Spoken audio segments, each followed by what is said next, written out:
मित्रांनो, सुख म्हणजे नक्की काय असतं? जयदीप आणि गौरीच्या पुनर्जन्माची कथा या मालिकेच्या आजच्या भागामध्ये आपण पाहणार आहोत की अधिराजने जमिनीच्या कागदावर सही करून टाकलेली असते. त्यामुळे नित्या खूपच खुश होते. त्यानंतर अधिराज नित्याला म्हणत असतो की तुम्हाला असं वाटतं सगळं काही फक्त तुम्हालाच जमतं. आम्ही आहोत साधी माणसं, परंतु आम्ही सरळांशी सरळ आणि वाकड्यांशी वाकडं वागतो. आणि म्हणूनच तुम्हाला दिलेला शब्द मी पाळला आहे. तुमच्या शब्दातून मी मुक्त झालो आहे. या कागदांवर मी सहीसुद्धा केली आहे. तसेच आता मला वाटेल ते करण्यासाठी सुद्धा मी मुक्त आहे. तेव्हा अधिराज असं का बोलतोय? कुणालाच काही कळत नसतं. त्यानंतर अधिराज फाईलमधील कागद बाजूला काढतो आणि ती फाईल बाजूला दूर फेकून देतो. ते पाहून सर्वांनाच मोठा धक्का बसतो. त्यानंतर अधिराज त्याने केलेले जमिनीचे पेपर्स फाडून टाकतो आणि ते नित्याच्या तोंडावर फेकतो. ते पाहून तर सर्वांच्या पायाखालची जमीनच हादरते. परंतु लवली, संत्या, विमल आणि आबा तर खूपच खुश होतात.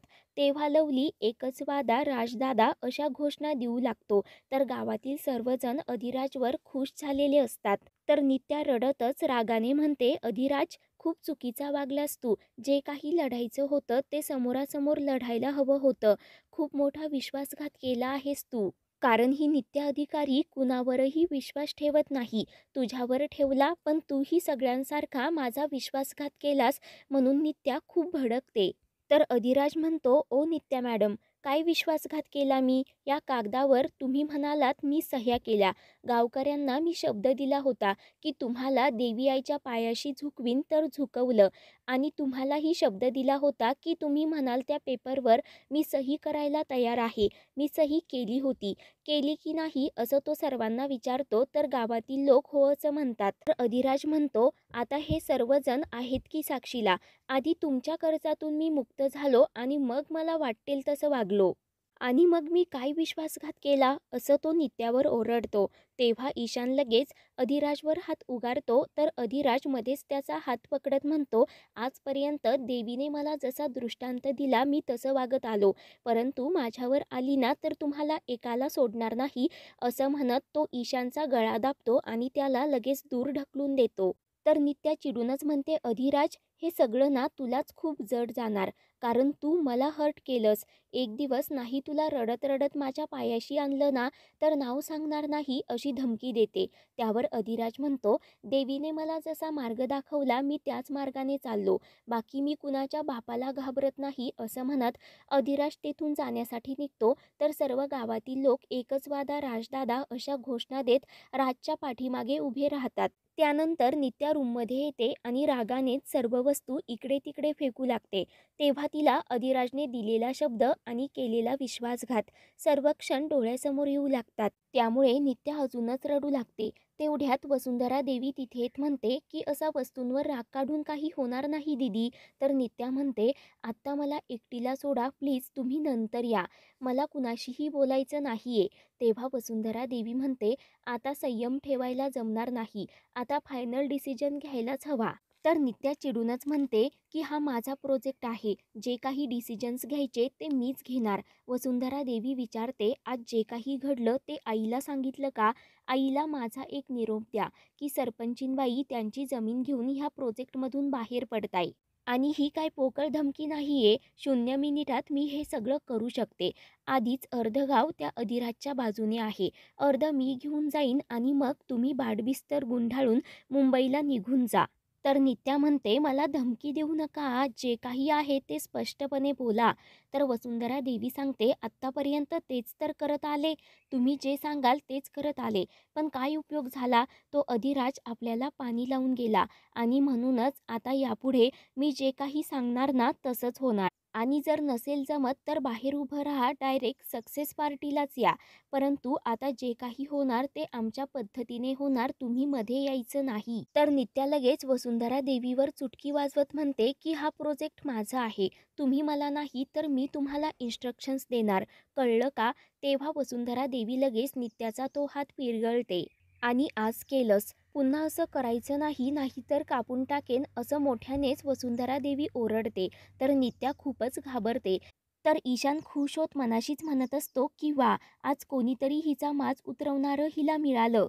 तर इकडे लगेच वसुंधरा देवी मोठ्यानेच हसत म्हणते, मॅडम तुम्ही घाबरलात की काय? अहो मी तर गंमत करत होते. पण आत्ता मी जे काही सांगितलं ना त्याच्यावर नीट विचार करा. असं म्हणत वसुंधरा देवी लगेच तेथून निघून जाते. त्यानंतर इकडे पाहुणी सर्वांचं तोंड गोड करत असते. तर संत्या आणि लवली एक नंबर काम केलंस म्हणून राजचं कौतुक करत असतात. तेव्हा राज लगेच तात्या आणि विमलजवळ जात म्हणतो की तुम्ही दोघांनीही माझ्यावर विश्वास ठेवलात म्हणून तो दोघांनाही घट्ट अशी मिठी मारतो. सर्वजण खूपच खुश असतात. राज पुढे म्हणतो की मी जे काही करत होतो ते देवीने दिलेल्या आदेशावरून करत होतो, पण तुम्ही माझ्यावर विश्वास ठेवला. 3 पिढ्यांनी माझी कसलेली जमीन मी कशी त्यांना देऊ शकतो? तेव्हा तात्या म्हणत असतात की आम्ही दोघेजण तुला नाही नाही ते बोललो, पण तू आपल्या काळजाचा तुकडा वाचवलास, तो असा जाऊ नाही दिलास. आता वर गेल्यानंतर मला माझ्या बापासमोर मान खाली घालावी लागणार नाही, म्हणून तात्या खूप भावूक झालेले असतात. त्यावर अधिराज लगेच तात्यांचे डोळे पुसत म्हणतो की अशी वर जाण्याची भाषा का करताय? अजून तर तुम्हाला खूप काही बघायचं आहे. तर तात्या म्हणतात हो, खरंच अजून तर खूप काही बघायचं आहे, कारण एवढी मोठी कंपनी ती, ते आपल्याला असं सोडणार नसतात. आता खूप मोठं वादळ उठणार हे नक्की. त्याला कसं सामोरं जायचं ते काळच ठरवेल. आताचं संकट तू परतवून लावलं, परंतु पुढे खूप मोठे संकट येणार हे मात्र नक्की. आणि ते ऐकताच सर्वांना मोठा धक्का बसतो. तर दुसरीकडे ईशान हा वसुंधरा देवीला म्हणतो की थँक यू सो मच. आज आयुष्यात पहिल्यांदा कोणीतरी त्या नित्याला टीट फॉर टॅट केलं आणि त्यासाठी मी तुमचा आभारी आहे. मी खुश आहे. आणि मला हेही आवडलं की हा प्रोजेक्ट पूर्ण करण्यासाठी माझ्यासोबत आणखी कोणीतरी आहे, जो यासाठी कुठल्याही थराला जाऊ शकतो. आणि आता मला हेही कळालं की जेवढी गरज मला आहे तेवढीच गरज तुम्हाला सुद्धा आहे. आता तुमच्या डोक्यात पुढचा प्लॅन काय आहे ते मला सांगाल का? असं तो वसुंधराला विचारतो. तर वसुंधरा देवी म्हणत असते, ईशान साहेब, उगीच नाही पहिल्या दिवसापासून मी तुम्हाला शहाणे साहेब म्हणत, कारण मी तेव्हाच पहिल्या भेटीत ओळखलं होतं की हा तर आपल्या टीमचा माणूस आहे. आणि आता जर तुम्ही आमच्यासोबत 24/7 असाल तर उडून देऊ दणका. ईशान म्हणतो, थोडंसं चुकलं.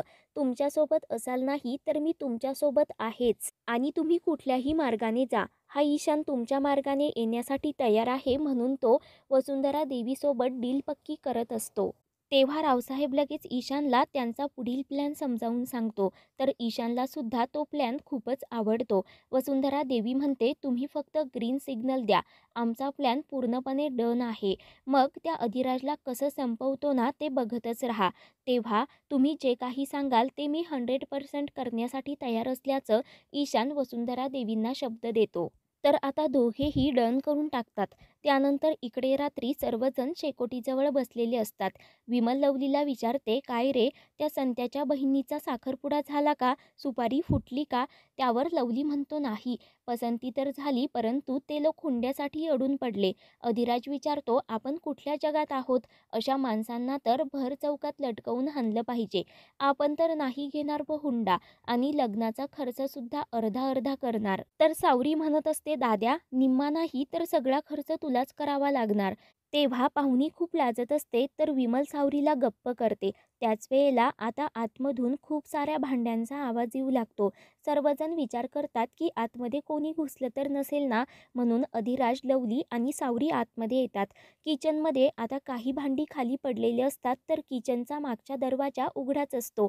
सावरी म्हणते, हा तर मी लावला होता, मग उघडला कोणी? तेव्हा आता अधिराजला मोठा धक्का बसतो की नक्की कोण असेल. तर मालिकेच्या पुढील भागामध्ये आपण पाहणार आहोत, नित्याची मॉम तिच्या मैत्रिणीला सांगते की माझ्या नित्याला भेटा, आणि व्हिडिओ कॉलवर तिच्या मैत्रिणीला ती नित्याला दाखवते.